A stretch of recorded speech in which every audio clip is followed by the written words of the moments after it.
Good morning and welcome back. Last week I talked about how much warming would be too much, how much warming would be dangerous for society and for ecosystems.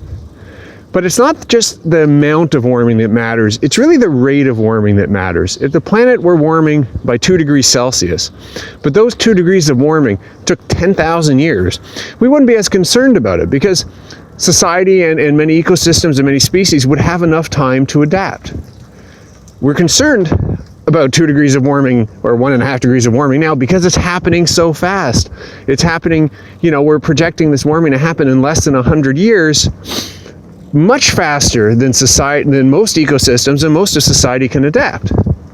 That's the concern. The other big worry about rate of change is how quickly we can transition from the economy we have today to a low carbon economy that's based on renewable energy and renewable fuels. The longer we put it off, the longer we put the transition off, the harder the transition becomes.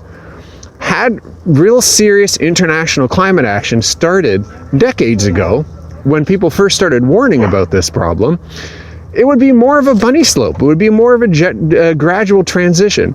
But the longer and longer we put it off, the steeper and steeper the transition gets. We're moving from that bunny slope, to use a skiing analogy, to more of a double black diamond. And the steeper the slope, the more dangerous it is, the more people that could get hurt along the way. And so that's why starting on climate action earlier is so important, because otherwise the transition is going to be jarring for so many people, and particularly people working in the fossil fuel economy, whether it's the coal industry or the oil industry or even the natural gas industry. Starting earlier is a way of making it easier to transition people away from those industries. And opposing that action, saying we want to put it off because we want to protect those jobs, can be a well-meaning thing.